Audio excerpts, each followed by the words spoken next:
In the fields of America, a quiet battle has been taking place for decades. John Deere and Case, two of the biggest names in farming equipment, became rivals, fighting for control over the nation's farms. This was more than a competition over tractors. It involved patents, secret deals, and sometimes sabotage. Farmers who relied on these machines to make a living were caught in the middle, unsure who to trust. Whistleblowers revealed hidden truths, and communities were forced to navigate the consequences of corporate rivalry. This is the story of power, ambition, and survival in the fight for America's fields. A battle that shaped not just the machines on the land, but the lives of the people who work it every day. Seeds of betrayal. Rival giants turn on each other. The American heartland had always been a place of quiet toil and steady growth, where the rhythm of planting and harvest dictated life. For decades, farmers relied on the steady machinery of John Deere, the green and yellow titan that symbolized reliability, innovation, and tradition.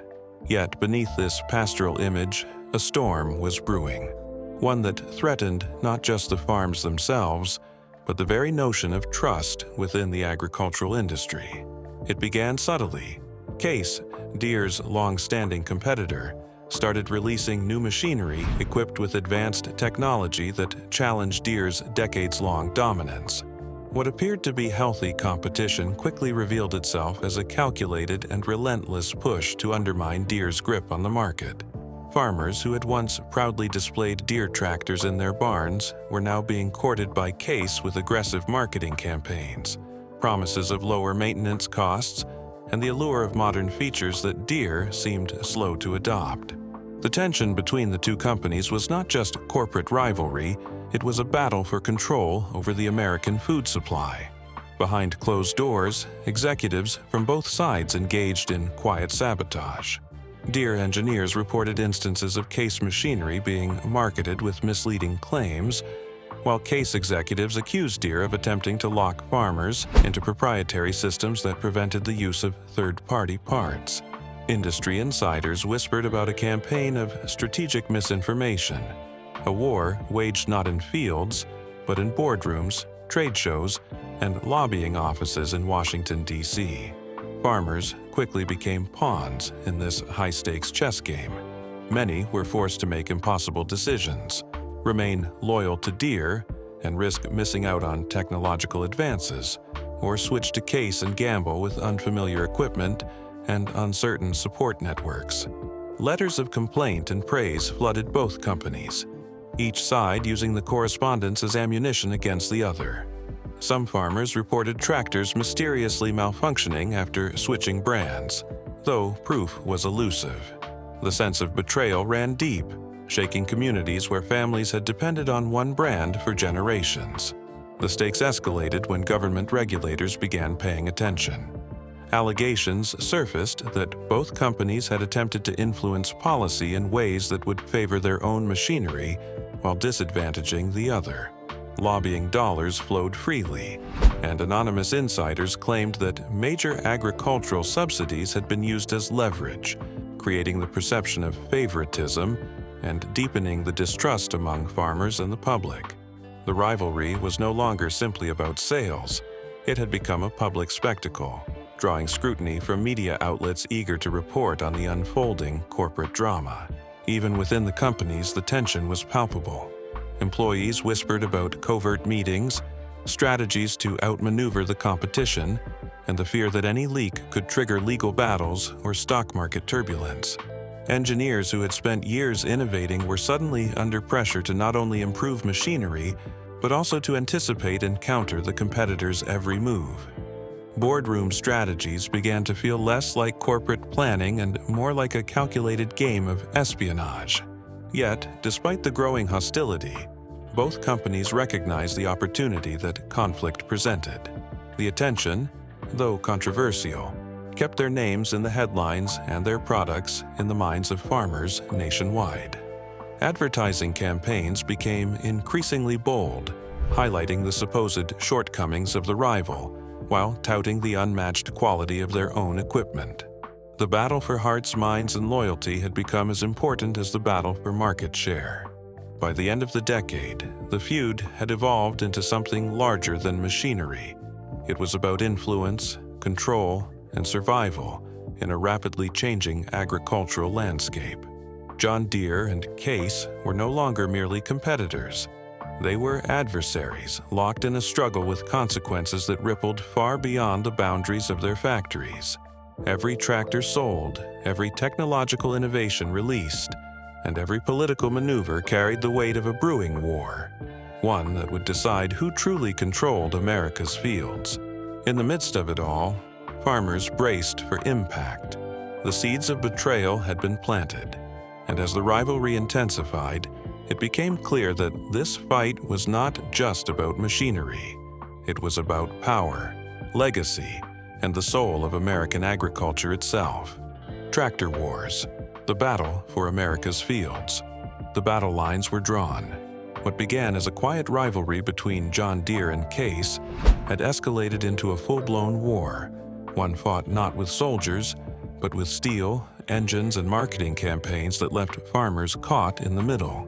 The stakes were enormous: control of America's fields, the lifeblood of the nation's agriculture, and the future of farming technology itself. In small towns across the Midwest, conversations over coffee and at feed stores began to revolve less around crop rotation or soil quality, and more around which tractor brand dominated the landscape. Farmers, who once shared advice freely, now found themselves debating loyalty, weighing the proven reliability of Deere against the flashy innovations promised by Case.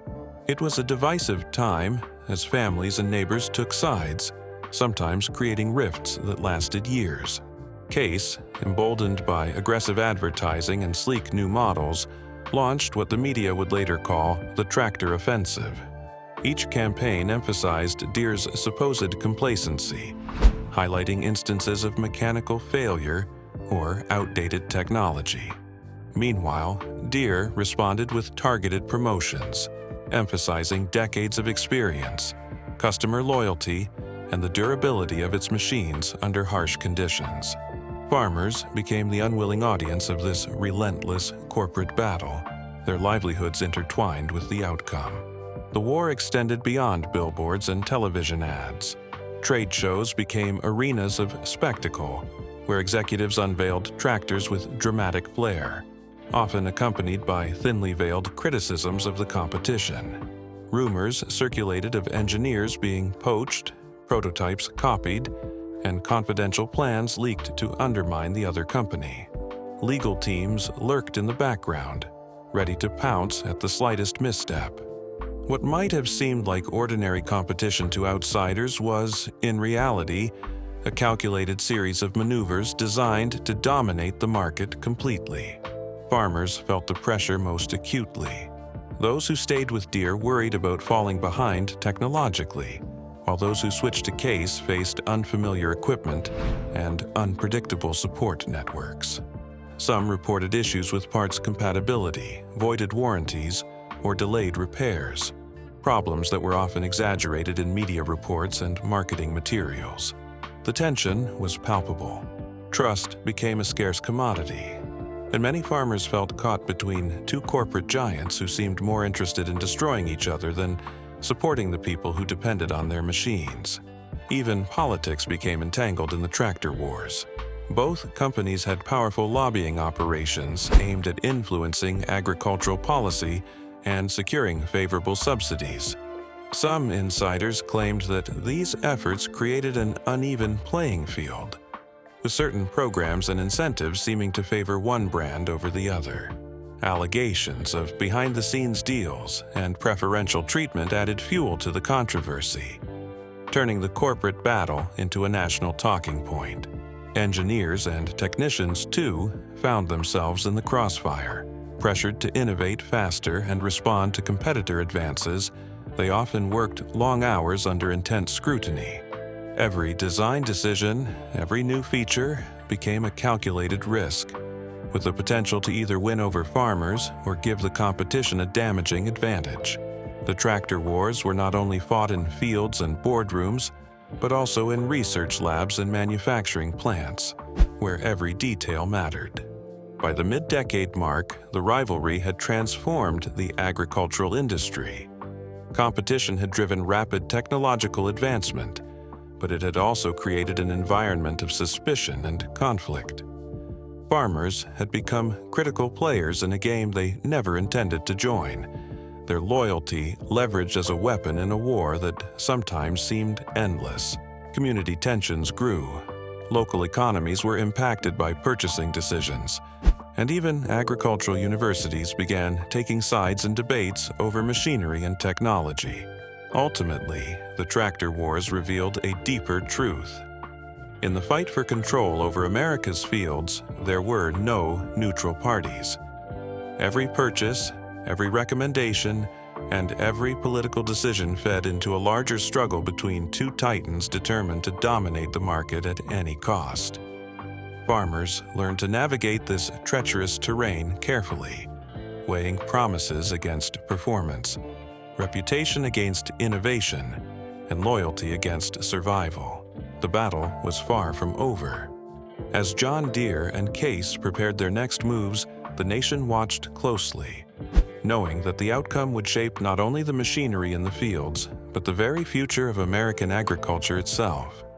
Lobbyists in the barn, deals that shocked the heartland. The war between John Deere and Case had moved far beyond the fields. What was once a rivalry over tractors and technology had evolved into a battle of influence, where the real power was measured not in horsepower, but in lobbying dollars and political connections. The heartland of America, the quiet, hardworking communities of farmers, suddenly found themselves facing a new kind of threat. Corporate interests that played by rules no one else could see. It started subtly. Farmers began noticing local politicians and agricultural officials attending events sponsored heavily by Deere or Case. At first, these appearances seemed innocuous, mere photo opportunities to show support for the industry. But soon, whispers circulated about private meetings behind closed doors, discussions that determined which subsidies were granted, which regulations were relaxed, and which technologies were promoted or suppressed. In barns and community centers, farmers speculated about what was happening in rooms they couldn't enter. Lobbyists, armed with briefcases full of research, charts, and promises, became the new power brokers.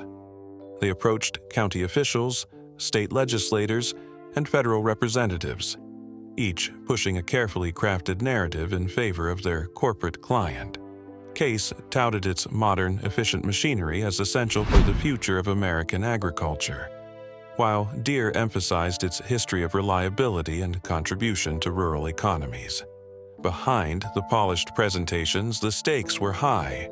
Influence over policy could mean millions in sales, or catastrophic losses if the other company gained an edge. The tactics employed were sometimes shocking. Anonymous sources claimed that lobbyists had offered special incentives for officials to support legislation favorable to one company, or threatened consequences for those who resisted. Letters, phone calls, and even private dinners became arenas of persuasion. Farmers, once the unquestioned authority in their own communities, now felt sidelined as powerful corporate interests dictated the rules. The sense of betrayal was palpable.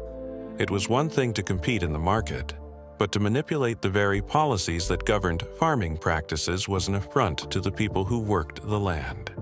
Media outlets began picking up the story. Investigative reports detailed meetings in state capitals where Deere and Case representatives met quietly with lawmakers, sometimes days before critical votes. Stories circulated of documents leaked from lobbying firms showing strategies to block competitor initiatives or secure exclusive contracts for certain farming regions. Headlines in local newspapers screamed of corporate overreach and the new farm war, turning what had once been an industry rivalry into a scandal with national attention. Farmers were caught in a difficult position. Accepting incentives or participating in programs supported by these lobbying efforts sometimes meant better equipment, cheaper loans, or preferential access to government grants. Yet, it also created suspicion among neighbors and peers, especially in tight-knit farming communities where loyalty to tradition and reputation mattered more than corporate promises. Decisions became morally and economically complex, with every choice carrying potential fallout. The battle also affected rural economies. Local suppliers, co-ops, and service providers were influenced by which company had the stronger political backing, creating pressure to align with one side or risk losing business. Even agricultural universities and extension programs found themselves navigating subtle corporate pressure, as research funding and equipment donations often came with expectations of support for a particular brand. The reach of the lobbyists extended far beyond what anyone had anticipated. Inside the companies, the lobbying operations were intense and highly secretive. Teams of strategists coordinated with marketing, legal, and executive branches to ensure that every public and private message aligned with corporate objectives. It was not enough to sell tractors. The companies had to secure the framework that ensured those tractors would dominate the market for years to come. Every meeting, every memo, every handshake was part of a larger plan to shape the heartland according to their interests. By the end of the year, it became clear that the influence game was as critical as the tractor war itself. Policy, politics, and public perception had become weapons in a corporate battle that extended far beyond machinery. Farmers, once the masters of their own fields, now faced a reality where lobbying deals dictated access, prices, and opportunities. The quiet heartland had become a stage for high-stakes maneuvering, and the people who fed the nation were forced to navigate a maze of power, persuasion, and betrayal. In the barns, fields, and town halls, the consequences were tangible: distrust, confusion, and a sense that the rules had changed forever. The tractor wars were no longer confined to machinery. They were fought in the halls of power, and the heartland was caught in the crossfire. Patents and deception, how corporations played dirty. By the early 1920s, John Deere had firmly established itself as a dominant force in the American tractor market. After acquiring the Waterloo Gasoline Engine Company in 1918, Deere transitioned from producing plows and horse-drawn equipment to internal combustion tractors, culminating in the popular Model D, released in 1923. Across the Midwest, farmers celebrated the reliability of Deere's machinery, but lurking behind this success was a brewing tension with its longtime competitor Case, whose own innovations threatened to disrupt Deere's hold on the market. The conflict between the two giants was no longer just about marketing campaigns or tractor performance. It had shifted into the legal arena, centered on patents. Deere's engineers, proud of their designs and improvements, filed patents for every major advancement, from plow attachments to transmission systems. Case, eager to gain market share and challenge Deere's supremacy, began scrutinizing these patents and, in turn, filing its own. What appeared to be routine corporate protection soon escalated into a high-stakes game of intellectual warfare. Farmers became unwitting participants in this dispute. Reports circulated that purchasing Case tractors could expose a farmer to legal challenges, while Deere's equipment might also be targeted by claims of infringement. Dealers were caught in the middle, forced to navigate a confusing landscape where the legal choice of machinery depended not on price or performance, but on ongoing court battles. The ripple effects were felt in small towns and farmsteads, where communities had long depended on trusted brands for their livelihoods. Both companies engaged in what insiders would later describe as strategic deception. Deere reportedly used its patent filings to preempt Case's designs, sometimes filing for minor improvements solely to block potential competition. Case, in turn, was accused of using shell companies to submit overlapping patents that complicated Deere's expansion plans. Engineers were caught between innovation and litigation, forced to consider not just functionality, but whether a feature might trigger legal retaliation. In essence, intellectual property had become a weapon, wielded as aggressively as marketing campaigns or political influence. By the mid-1930s, the patent battles drew national attention. Trade journals ran stories with headlines such as "Tractor Titans Locked in Patent Warfare" and "Farmers Caught in Corporate Crossfire." Farmers followed the reports anxiously, unsure if their tractors could be rendered unusable by a legal ruling or if warranties might be invalidated. In some regions, dealers advised clients to delay new purchases until lawsuits were resolved, creating uncertainty and frustration in communities that relied on timely planting and harvest schedules. Rumors of industrial espionage and covert operations added to the tension. Allegedly, prototypes from one company were examined surreptitiously by the other, sometimes purchased through third parties or disguised as different models. Leaks of engineering drawings, bribery of low-level employees, and deliberate sabotage were whispered in boardrooms and workshops. While much of this cannot be confirmed historically, it became part of the lore surrounding the rivalry, feeding a narrative of betrayal and deception that colored every new development in the tractor market. The legal strategy was complemented by aggressive public relations. Deere highlighted the reliability and longevity of its patented innovations, positioning Case as a company that cut corners and relied on borrowed ideas. Case countered by emphasizing modern features and efficiency improvements, often framing Deere's patents as restrictive or monopolistic. The battle for public perception was as intense as the courtroom skirmishes, with both companies vying for farmer loyalty while shaping the story of innovation to their advantage. By the late 1930s, it was clear that patents had become central to the struggle for dominance in American agriculture. Deere and Case had transformed a market competition into a multifaceted conflict involving law, perception, and trust. Farmers, dealers, and engineers were all caught in the crossfire, navigating a landscape where the rules seemed designed to favor whichever corporation held the most patents, the most influence, and the most willingness to play aggressively. Ultimately, the patent wars were about more than machinery. They were about control over technology, over markets, and over the very future of American agriculture. What had begun as a rivalry over tractors had become a test of strategy, cunning, and endurance, leaving farmers to contend with uncertainty and reminding everyone that in this high-stakes game, innovation alone was never enough. Farmers in the crossfire, ordinary people caught in the fight. By the late 1930s, the rivalry between John Deere and Case had escalated far beyond the boardrooms and patent offices. What started as a battle over machinery had evolved into a complex war of marketing, influence, and legal maneuvering. And in the middle of it all stood the farmers, ordinary people whose lives and livelihoods depended on tractors, plows, and harvesting equipment, yet who had little say in the corporate strategies shaping their world. Farmers faced increasingly difficult decisions. Should they stick with Deere, the tried-and-true brand that had served generations, or switch to Case, which promised modern innovations and efficiencies that Deere seemed slow to adopt? Each choice carried risks. Those who stayed loyal to Deere worried about falling behind technologically, while those who switched to Case faced uncertainty over repair services, warranty coverage, and the possibility of legal complications from patent disputes. What was meant to be a simple business decision had become a high-stakes gamble. Communities felt the tension acutely.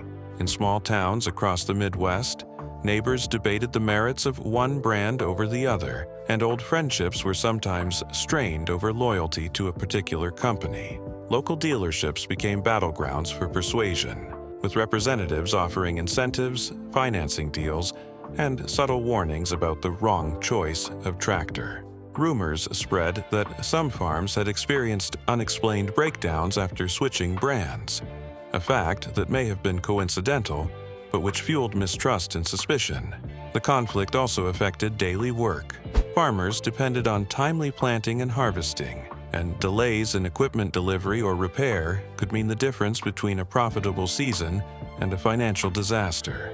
With Deere and Case locked in legal disputes over patents, some parts and accessories became scarce or delayed, leaving farmers scrambling for alternatives. Even routine maintenance sometimes carried the weight of uncertainty. Using third-party parts could invalidate warranties or invite lawsuits, further complicating an already challenging occupation. The media amplified these concerns. Trade journals and local newspapers reported on the ongoing corporate battles, painting the rivalry as a high-stakes war in which farmers were both pawns and victims. Headlines like "Tractor Wars Leave Farmers in Limbo" and "Patent Battles Hit Rural Communities" captured the anxiety of those caught in the middle. Farmers read these reports with growing apprehension, realizing that the machinery they relied on was now entwined in a struggle far beyond their control. Political influence added another layer of complexity.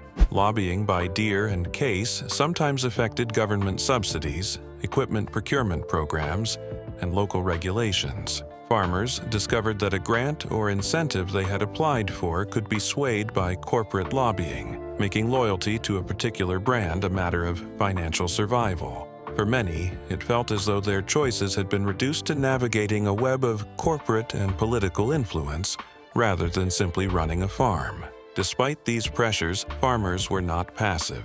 They shared advice, tips, and warnings with each other in community gatherings, county fairs, and coffee shop meetings. Some began forming informal alliances with dealers or cooperatives to secure better access to equipment and parts. Others experimented with independent or smaller manufacturers to avoid being trapped in the crossfire between Deere and Case. These actions demonstrated resilience and resourcefulness, but they also highlighted the growing complexity of an industry where ordinary people had to negotiate the consequences of corporate warfare. The personal toll was significant. Families faced financial strain, uncertainty about the coming season, and the stress of making critical decisions with incomplete information. A farmer's reputation could be questioned based on which brand they chose, while disputes among neighbors over loyalty sometimes fractured long-standing social bonds. The fight between Deere and Case had turned what was once a cooperative and supportive farming community into a place of tension, suspicion, and caution. By the early 1940s, it became clear that the farmers were the true front line in this corporate battle. Every purchase, every decision, and every repair carried consequences not just for the individual farm, but for entire communities. Deere and Case may have wielded patents, lobbyists, and marketing campaigns, but it was the ordinary farmers who bore the brunt of the rivalry. Their work, livelihoods, and very way of life were entwined in a conflict they had never asked for, caught in the crossfire of two giants vying for control over America's fields. Sabotage on the plains, underhanded tactics exposed. By the early 1940s, the rivalry between John Deere and Case had escalated into something more than corporate competition.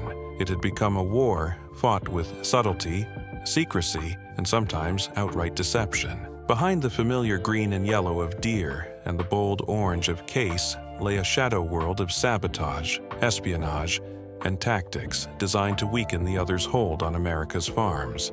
Farmers, engineers, and even dealers soon realized that machinery could fail, not just from wear and tear, but from deliberate interference. It began quietly. Reports surfaced from dealers and mechanics that certain tractors seemed to malfunction in unusual ways shortly after being shipped to new customers. Parts failed prematurely, engines overheated, and critical components arrived missing or mismatched. While some attributed these problems to poor manufacturing or logistics, whispers suggested a darker explanation: sabotage. Engineers who had worked for both companies later claimed that competitors' designs were sometimes copied and subtly altered to create failures when deployed under normal field conditions. Factories themselves became battlegrounds. Deere and Case both implemented tight security measures, restricting access to prototypes and critical documents. Employees were warned to report any unusual requests or interactions. Yet, some insiders alleged that rivals had infiltrated the workforce to gather intelligence. In one striking example, an anonymous Case engineer claimed that Deere designs were secretly examined, with diagrams copied and analyzed to anticipate future product releases. While definitive evidence is scarce, the persistent rumors reflected the tense and suspicious atmosphere that had permeated the agricultural machinery industry. Marketing campaigns began to mirror the shadow tactics. Deere occasionally highlighted minor mechanical failures in competitor models, framing them as systemic flaws, while Case countered with stories of outdated designs and inefficient fuel consumption at trade shows. Though not always factual, these claims were enough to sway public perception, planting seeds of doubt among farmers who depended on reliable equipment. In this environment, even a rumor could disrupt sales and damage reputations, turning perception into a strategic weapon. The legal arena was also exploited. Both companies filed overlapping patents and initiated lawsuits, not only to protect their own technology, but also to delay competitor innovations. Dealers sometimes withheld new models pending patent clarifications, leaving farmers waiting for essential machinery. The delays, combined with targeted marketing attacks, created a climate in which loyalty was tested daily, and trust became increasingly scarce. Farmers were forced to navigate these obstacles while maintaining production schedules and meeting the demands of growing markets. Some of the most controversial tactics involved lobbying and political influence. Both Deere and Case used their connections to sway procurement decisions for government programs and wartime agricultural initiatives. Allegations arose that contracts were steered toward farms that aligned with one brand over the other, effectively penalizing farmers who chose the wrong tractor. These interventions, though subtle, had tangible consequences. Delayed payments, restricted access to essential machinery, and, in some cases, a direct impact on the financial stability of entire communities. In the heartland, stories of sabotage fueled anxiety. Farmers shared warnings about tainted machines, parts that didn't fit, or engines prone to unexpected breakdowns. Community gatherings became forums for exchanging intelligence, but they also amplified fear. Friendships and partnerships were strained, as suspicion often outweighed trust. Every shipment of a new tractor carried uncertainty. Would it perform as promised? Or was it a tool in a corporate chess game neither the buyer nor the dealer fully understood? Despite these pressures, the farmers adapted. Repair crews became more resourceful, sharing knowledge across communities and finding ways to anticipate mechanical failures. Dealers developed contingency plans, sourcing parts from multiple suppliers and training mechanics to recognize subtle signs of tampering or design flaws. In many ways, the sabotage, though disruptive, strengthened the resilience of the rural communities that had become the unintended battleground for Deere and Case. By the mid-1940s, the underhanded tactics were widely recognized, and the rivalry had permanently altered the dynamics of the American agricultural industry. Deere and Case had transformed competition into a high-stakes struggle, involving manipulation, espionage, and public perception. Farmers, caught in the middle, learned to navigate a landscape where trust was scarce, and the consequences of corporate rivalry could be felt in every furrow of their fields. Whistleblowers and lies, secrets they didn't want you to know. By the mid-1940s, the rivalry between John Deere and Case had intensified into a complex web of corporate strategy, deception, and secret maneuvering. For the ordinary farmer, the stakes were clear: which brand to trust. But behind the scenes, a few courageous or desperate employees began to shed light on practices that neither company wanted revealed. Whistleblowers emerged as the invisible protagonists in a battle that had already spilled over from fields and factories into boardrooms, political offices, and even state-level regulatory agencies. The first whispers came from engineers and assembly workers who noticed irregularities in production. Some parts were deliberately mismatched to create mechanical failures, while other components were subtly redesigned to impede the competitors' dealers or confuse customers. A few employees, appalled by what they saw, began documenting these practices. They faced enormous risks: loss of employment, blacklisting in the industry, or even legal threats. Yet the knowledge of manipulation, sabotage, and misinformation compelled them to speak out, at least quietly, to journalists, trade associations, sympathetic officials, and occasionally to trusted colleagues, spreading the truth in fragmented but powerful ways. In one widely circulated account, A former Case engineer revealed that prototypes of Deere tractors had been purchased and dissected under false pretenses. Design features were copied, minor flaws introduced, and reports exaggerated to undermine Deere's reputation. At the same time, Deere insiders admitted to filing overlapping patents and aggressively challenging Case's innovations, not solely to protect their own technology, but to slow the competitors' progress strategically.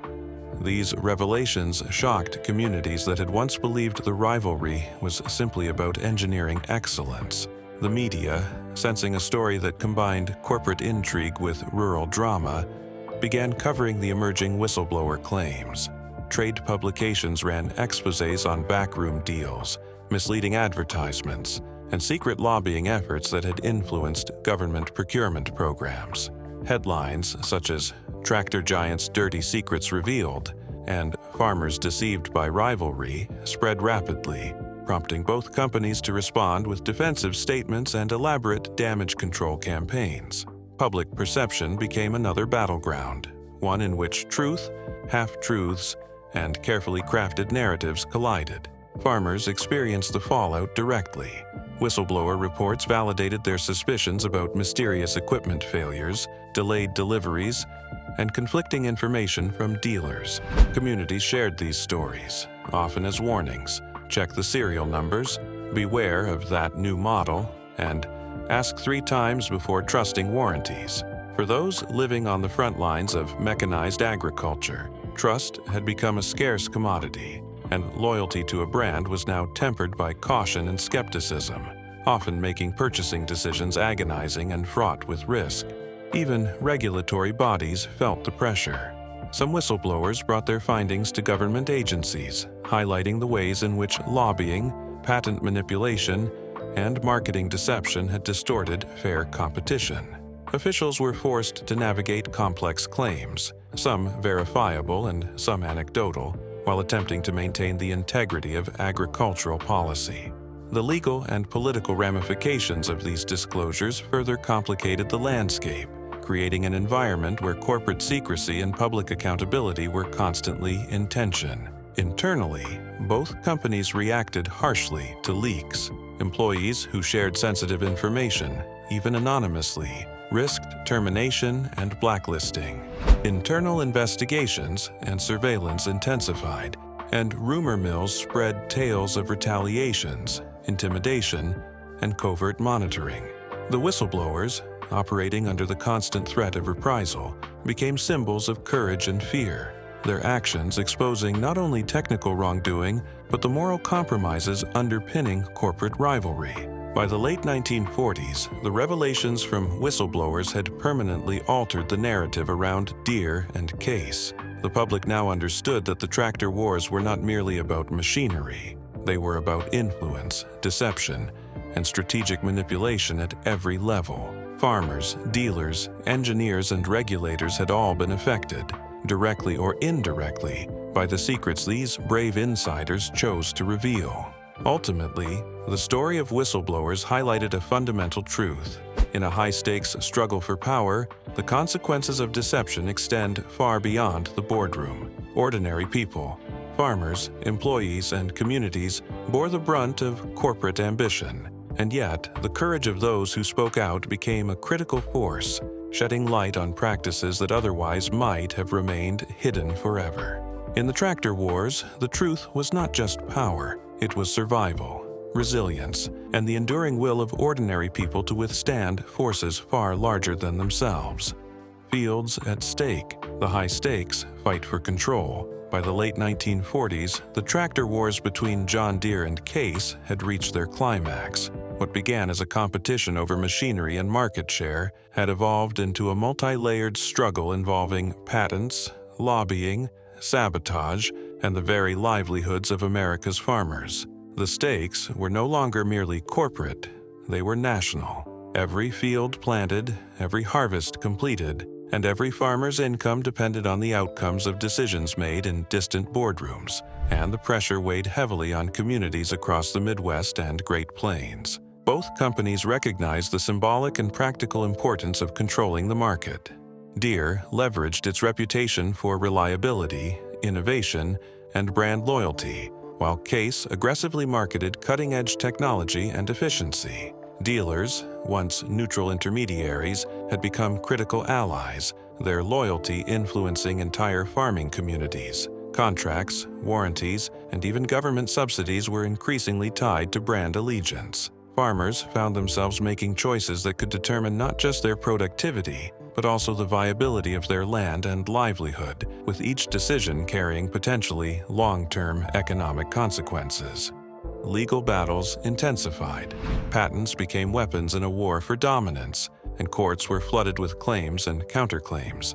Deere's strategy of preemptive patent filings forced Case to alter or delay new designs, while Case's overlapping patents created obstacles for Deere's expansion. The legal wrangling spilled over into public perception. Headlines warned of monopolistic practices, of favoritism in contracts, and of deceptive marketing campaigns. The narrative of a straightforward industrial rivalry had transformed into a story of manipulation, influence, and power, with public confidence in both brands increasingly fragile. The farmers were acutely aware of the consequences. Equipment delays, parts shortages, and the threat of litigation created uncertainty at critical moments in planting and harvest cycles. Choosing the wrong tractor could mean delayed crops or financial losses. Communities shared warnings and rumors, comparing experiences with different machines and debating which company could be trusted. Farmers became strategic actors in a corporate chess game, learning to read subtle cues from dealers, advertisements, and trade publications. Their decisions now carried weight far beyond the individual farm, shaping entire local economies and influencing the fate of neighboring homesteads. Behind the scenes, covert operations and espionage persisted. Engineers monitored competitor designs, prototypes were secretly examined, and reports of sabotage continued to circulate. Whistleblowers had exposed parts of the rivalry, but even with the truth partially revealed, uncertainty remained. Both companies operated in a haze of secrecy, leveraging every advantage possible to dominate the market. The combination of legal, technical, and psychological pressure created an environment in which no farmer, dealer, or engineer could act entirely without caution or fear of unexpected consequences. Political influence further intensified the stakes. Lobbying efforts shaped procurement decisions, subsidies, and rural development programs. Farmers discovered that corporate loyalty could influence access to equipment, financing, or government incentives. In some regions, community disputes erupted over which brand to support, highlighting how deeply corporate competition had infiltrated daily life. What had once been a matter of personal choice had transformed into a high-stakes battle with financial, social, and political ramifications, reaching far beyond the fields themselves. Despite these pressures, farmers showed resilience. Cooperative efforts, knowledge sharing, and creative problem-solving became essential strategies for surviving in an uncertain market. Repair shops pooled expertise, independent dealers offered alternatives, and communities collectively monitored machinery performance. These networks mitigated some of the risks imposed by corporate conflict, demonstrating that ordinary people could exert influence even amid the machinations of industrial giants. By the early 1950s, the rivalry had left a permanent mark on American agriculture. Deere and Case had not only shaped the machinery itself, but had also transformed the dynamics of farming communities, dealer networks, and industrial competition. The tractor wars had demonstrated that control over the market was not achieved solely through innovation. It required strategy, legal maneuvering, and an understanding of the human networks that underpinned every purchase, a lesson that resonated for decades afterward. Ultimately, the fields themselves became a symbol of the stakes. Every acre planted represented more than crops. It was a site of contest between power and independence, between corporate ambition and farmer resilience. In this struggle, control over machinery equaled control over productivity, influence, and even survival. The legacy of this high-stakes fight was clear. In the war for America's fields, victory was measured not just in profits or patents, but in the ability to navigate, survive, and thrive amidst forces far larger than any individual farm, proving that the strength of community and the ingenuity of ordinary people were as critical as any corporate strategy.